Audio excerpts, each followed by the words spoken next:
Bonjour, bienvenue. Avant de commencer, abonnez-vous à notre chaîne et laissez un cœur en commentaire sous cette vidéo. Madeleine préparait son café comme chaque matin, dans cette maison silencieuse qu'elle avait remplie de souvenirs, de rires et d'amour. Étienne entra dans la cuisine, l'air étrange, presque étranger.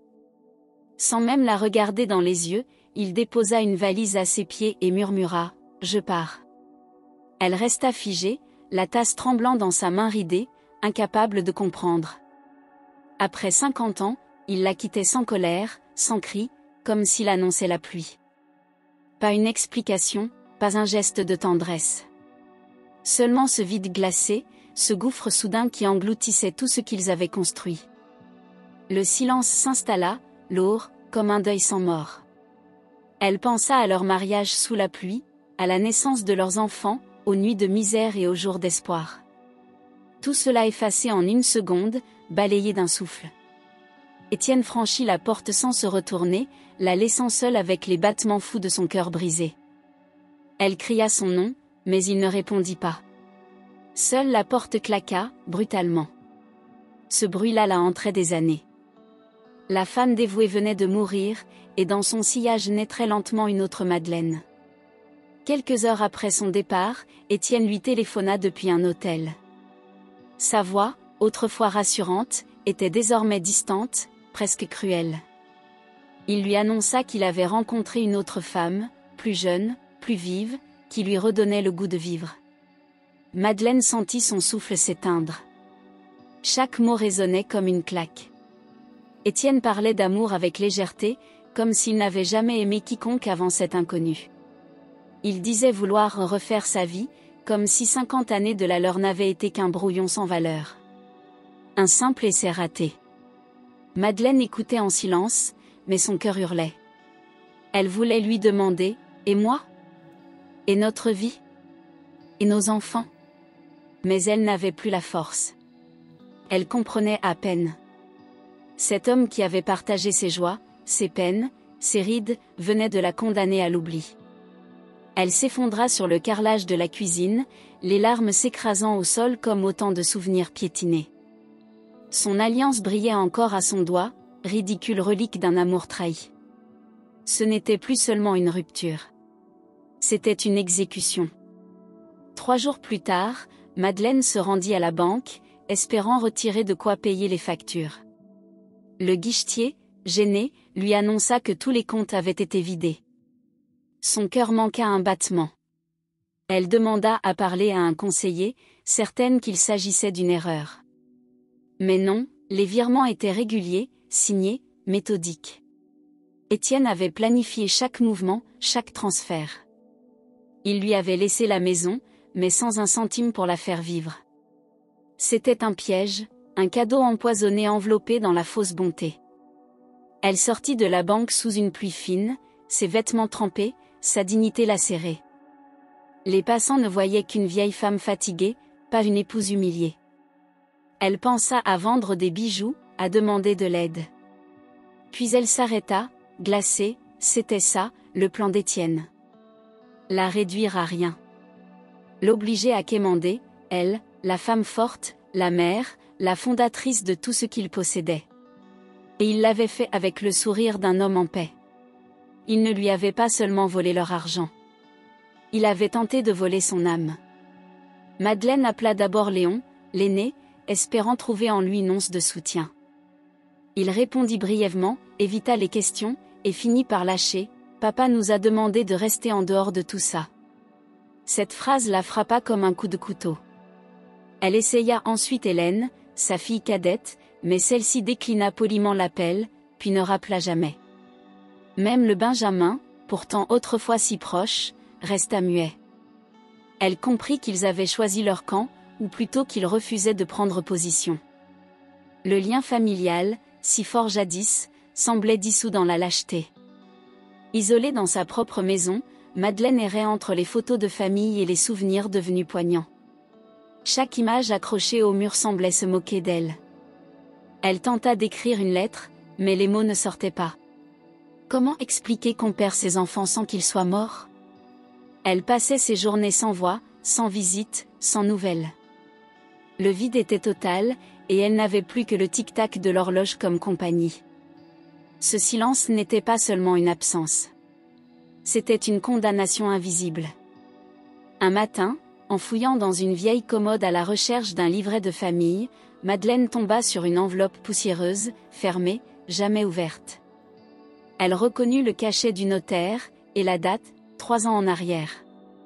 Intriguée, elle déchira le papier avec fébrilité et découvrit un document signé d'elle-même, transférant légalement plusieurs biens à son nom, à la demande d'Étienne. C'était une manœuvre fiscale à l'époque, destinée à protéger leur patrimoine, avait-il dit. Mais il n'avait jamais révoqué ce transfert. Elle lut les termes avec une attention nouvelle. Son cœur accéléra. Elle consulta à nouveau le document, les signatures, les annexes. Tout était légal, tout était en règle. Sans le savoir, elle détenait encore les clés de leur empire commun. Étienne, dans sa précipitation et son arrogance, avait oublié un détail crucial. Ce papier oublié changeait toute la dynamique. Elle n'était plus simplement la femme trahie. Elle était la détentrice légitime de tout ce qu'il croyait d'avoir volé. Ce jour-là, un frisson de puissance traversa son corps pour la première fois depuis des semaines. Assise dans le salon, entourée de coussins qu'elle avait elle-même cousus des années auparavant, Madeleine releva lentement la tête. Elle observa les meubles, les rideaux, les moindres objets de cette maison qu'elle avait bâtie jour après jour. Tout portait sa trace. Assez de larmes, assez d'humiliation. Elle n'allait plus subir. Elle avait souffert, oui, mais elle était encore debout. Elle se leva, marcha vers le miroir, et vit dans ses yeux non plus une victime, mais une lueur d'intelligence froide. Le lendemain matin, elle prit rendez-vous chez le notaire, d'une voix ferme. Plus de doute, plus d'hésitation. Chaque pas dans la rue semblait plus solide, plus affirmé. Elle s'assit dans le cabinet, tendit le document, et demanda, « Dites-moi exactement ce que cela signifie. » Le notaire, après quelques minutes de lecture, leva les yeux, surpris. Ce qu'il allait lui dire changerait tout. Ce moment marqua le début d'une revanche insoupçonnée. Dans le cabinet, le notaire feuilleta les documents, fronça les sourcils, fit quelques appels discrets, puis se tourna vers Madeleine avec gravité. Il confirma que tous les biens transférés à son nom 3 ans auparavant lui appartenaient pleinement, sans clause de réversibilité. Étienne avait agi à l'époque pour optimiser leur fiscalité, sans imaginer qu'un jour cela se retournerait contre lui. Le document était irrévocable, signé, scellé, archivé légalement. Madeleine, sidérée, sentit une vague d'assurance l'envahir. Elle n'était pas seulement légitime, elle était la seule propriétaire désormais. Tout ce qu'il avait cru subtiliser était à elle depuis le début. Elle demanda avec calme ce que cela signifiait concrètement, et le notaire répondit que, sur le plan légal, Étienne n'avait plus aucun droit sur les propriétés, les biens ni même les comptes liés. Il avait agi avec trop de confiance, trop de mépris, et maintenant, la loi se retournait contre lui avec une précision implacable. Madeleine sentit une chaleur froide lui monter à la gorge, un frisson nouveau. Elle ne sourit pas, elle ne pleura pas. Elle se leva, prit les documents, et remercia d'un ton neutre. Pour la première fois depuis des semaines, c'était elle qui tenait les rênes de son histoire. En rentrant chez elle, Madeleine marcha lentement dans le couloir, observant chaque détail comme si elle les voyait pour la première fois. Les murs, les tableaux, les lampes, tout avait été choisi par elle, financé par ses sacrifices, organisé selon ses goûts. Et pourtant, il avait cru pouvoir la rayer comme un mot sur un brouillon. Elle pensa au soir où il rentrait tard, à ses excuses répétitives, à son regard fuyant. Pendant qu'elle préparait des repas, il mentait. Pendant qu'elle priait pour leur santé, il planifiait sa trahison. Cette prise de conscience fit éclater une colère longtemps contenue. Elle n'éleva pas la voix, ne cassa rien, mais en elle naquit une fureur glacée, méthodique, déterminée.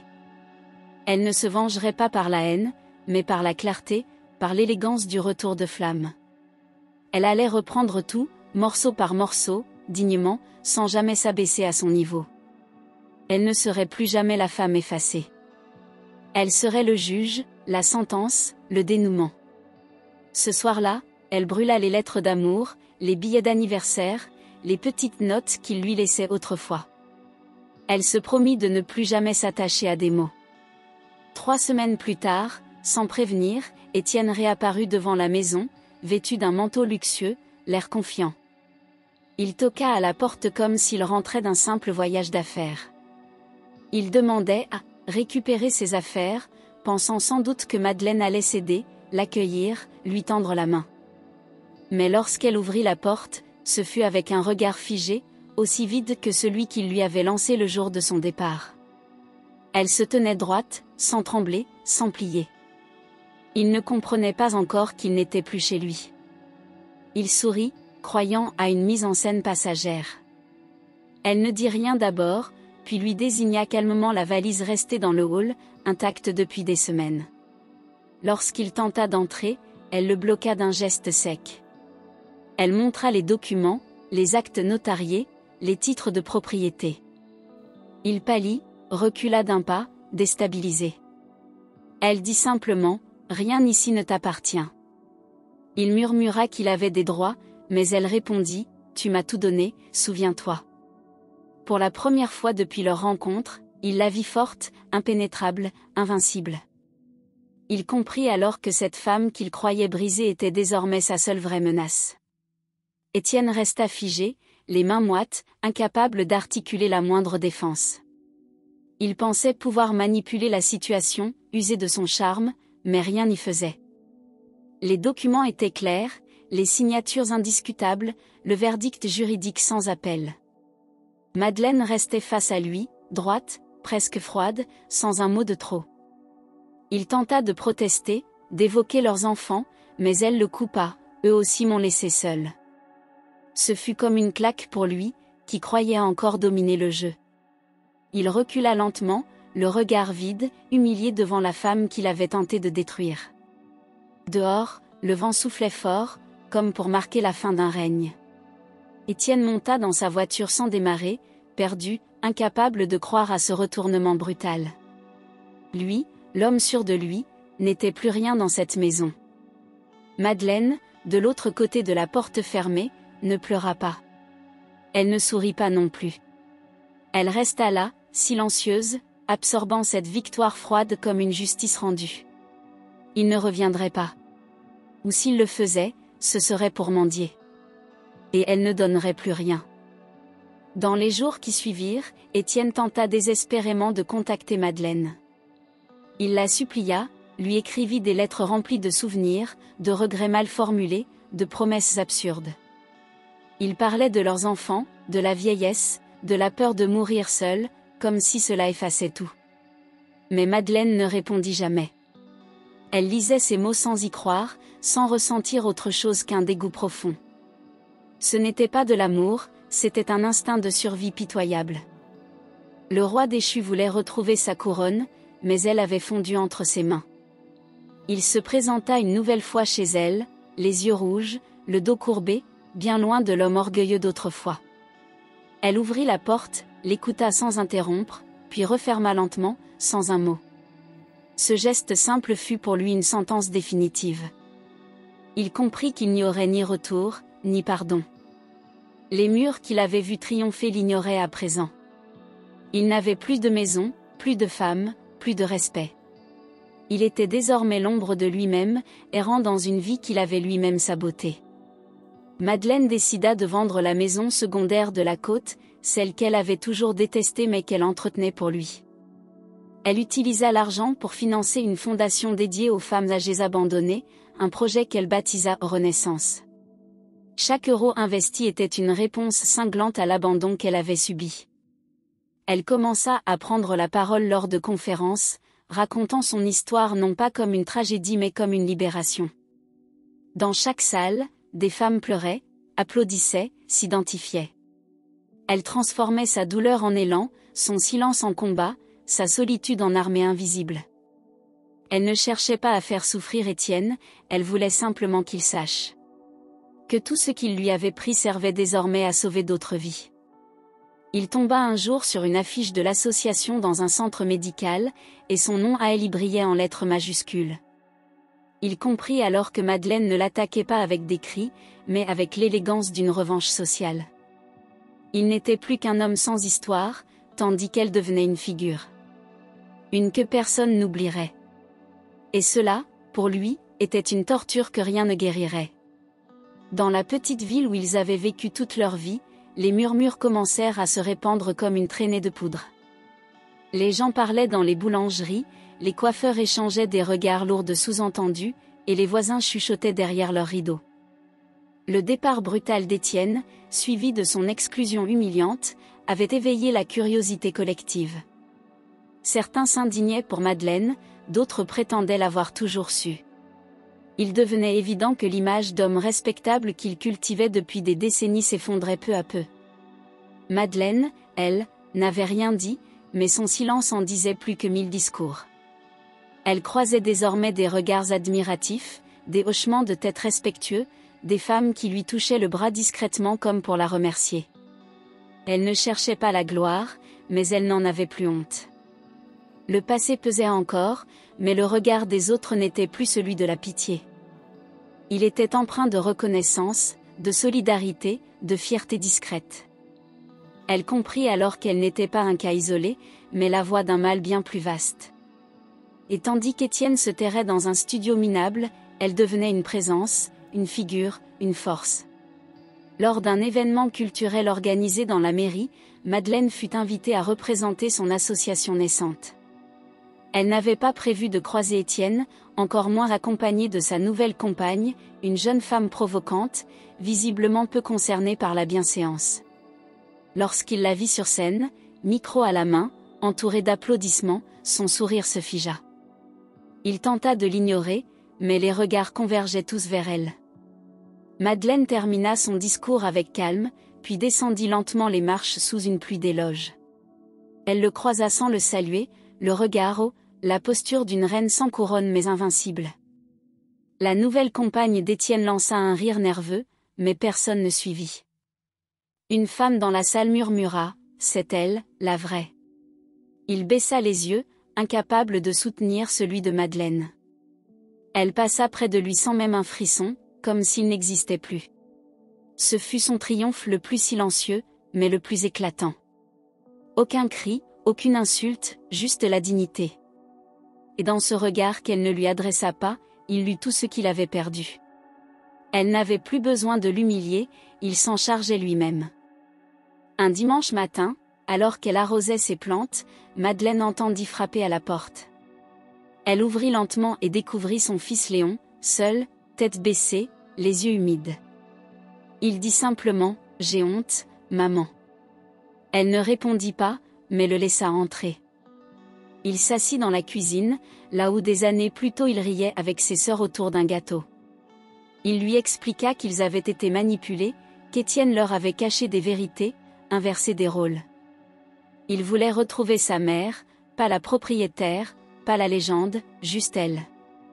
Les semaines suivantes, Hélène revint à son tour, puis le plus jeune. Lentement, maladroitement, ils reconstituèrent un lien.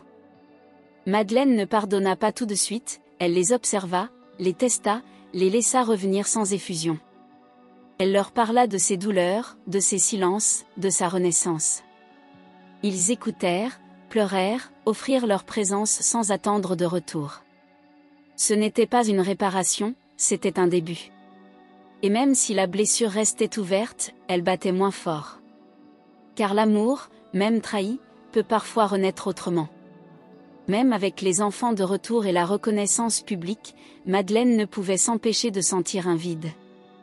Les nuits étaient longues, et le silence dans la maison parfois plus douloureux qu'avant.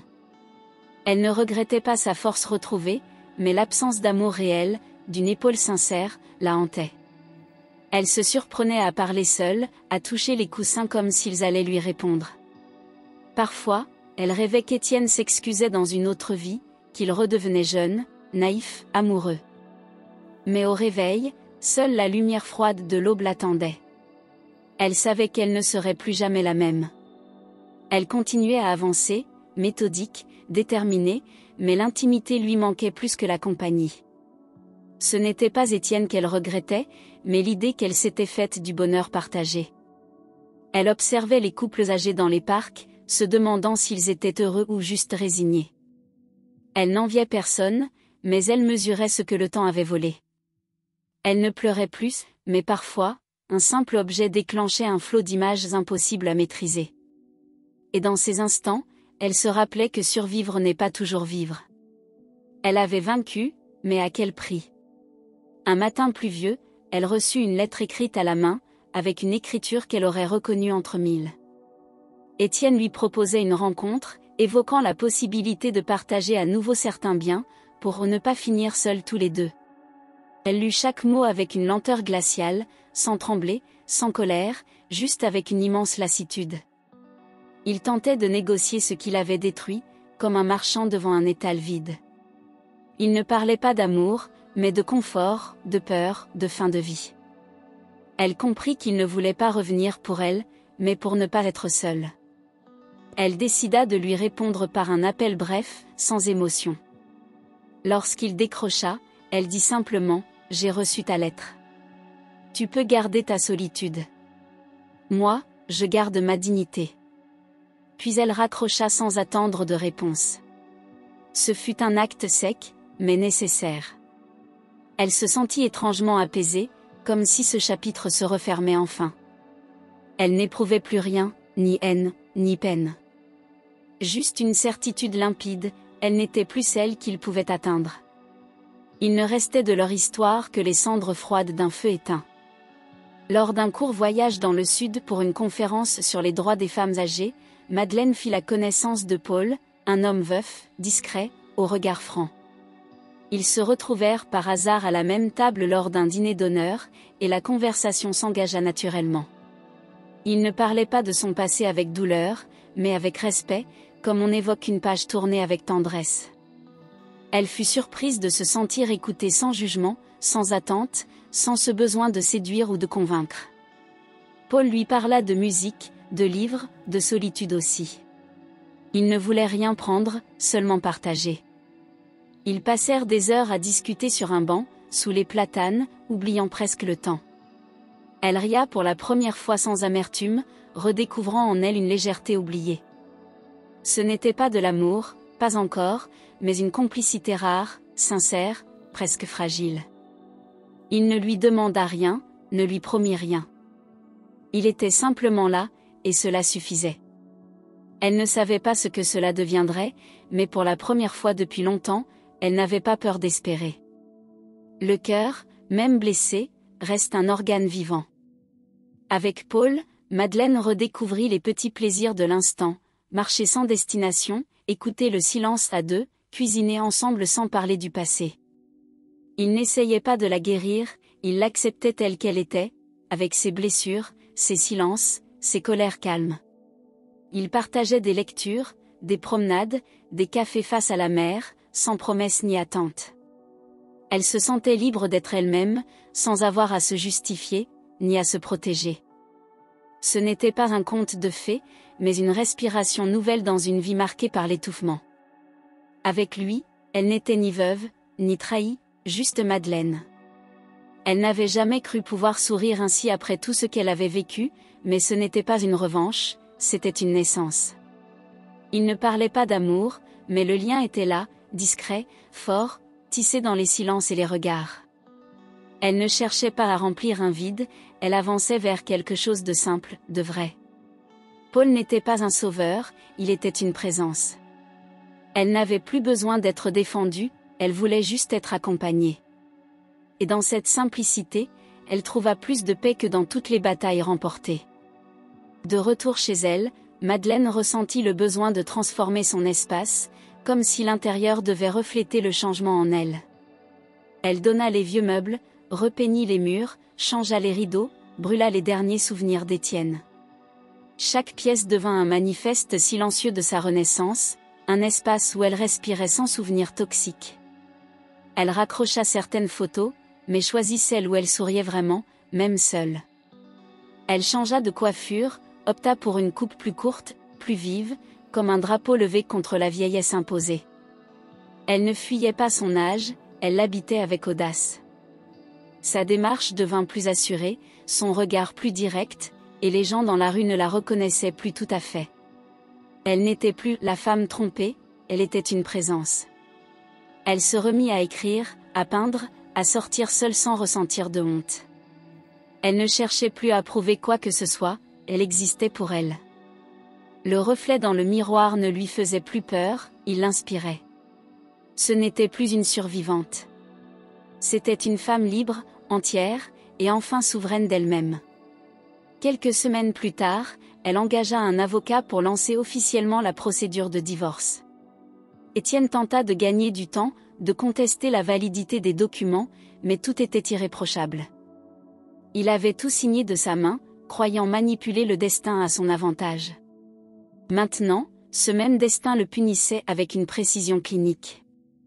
L'audience fut rapide, sèche, sans émotion. Il sortit du tribunal comme un fantôme, écrasé par les conséquences de ses propres choix.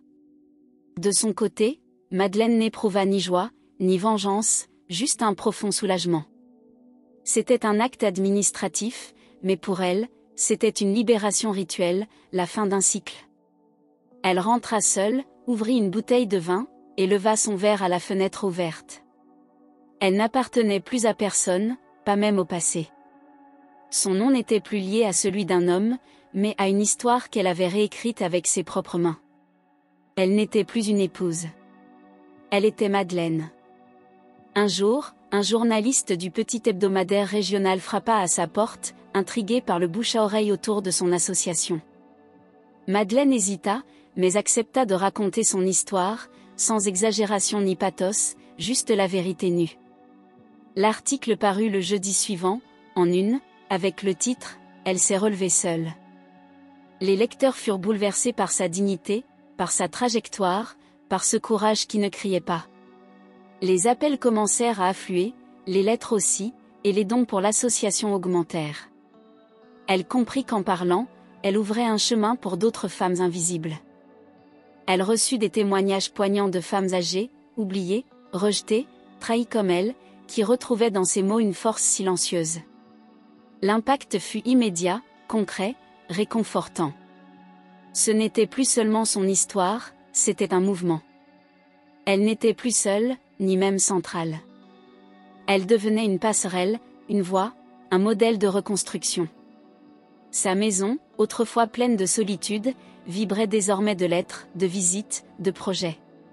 Ce qui l'avait brisé devenait la fondation d'un avenir plus vaste. Et elle, dans ce tumulte bienveillant, retrouvait un sens plus grand que la revanche. Quelques mois plus tard, une grande chaîne nationale contacta Madeleine pour tourner un reportage dans le cadre d'une émission sur la résilience. Elle accepta, guidée non par la vanité, mais par la nécessité de porter plus loin le message. L'équipe passa 2 jours à filmer ses gestes simples, ses réunions, ses échanges avec les femmes aidées. Le reportage fut diffusé un dimanche soir et bouleversa des millions de téléspectateurs. Les réseaux sociaux s'enflammèrent, son nom devint un symbole, les journaux parlèrent d'elle comme l'âme d'un nouveau féminisme du troisième âge. Elle regarda l'émission seule, en silence, émue mais lucide. Les jours suivants, elle reçut des lettres de toute la France, parfois d'autres pays, signées de femmes au bord du gouffre, de filles qui voyaient leur mère autrement, de familles réconciliées. Elle prit conscience de l'onde qu'elle avait déclenchée, de cette révolution intime qui changeait des vies dans l'ombre. Elle n'était pas une héroïne, elle était une vérité qu'on avait voulu taire. Et dans cette lumière inattendue, elle resta humble, concentrée, fidèle à son parcours. Elle ne cherchait ni pitié ni gloire. Elle voulait seulement que plus jamais une femme ne se sente aussi seule qu'elle l'avait été. Avec l'argent des dons et le soutien d'élus locaux, Madeleine fonda une structure d'accueil baptisée Renaissance, dédiée aux femmes de plus de 60 ans laissées pour compte.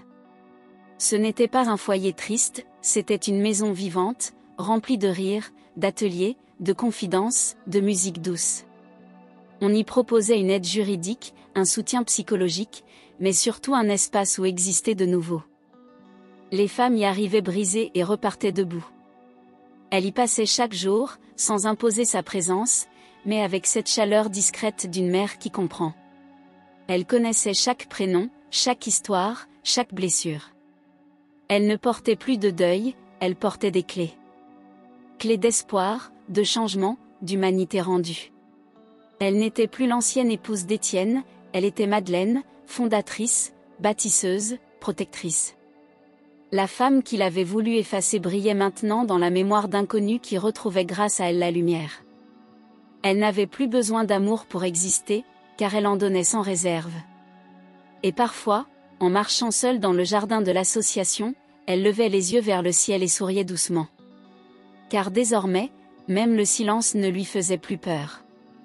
Un soir d'hiver, alors qu'elle relisait des lettres de femmes sauvées par son association, son téléphone sonna. Une voix faible, brisée, méconnaissable, murmura son prénom.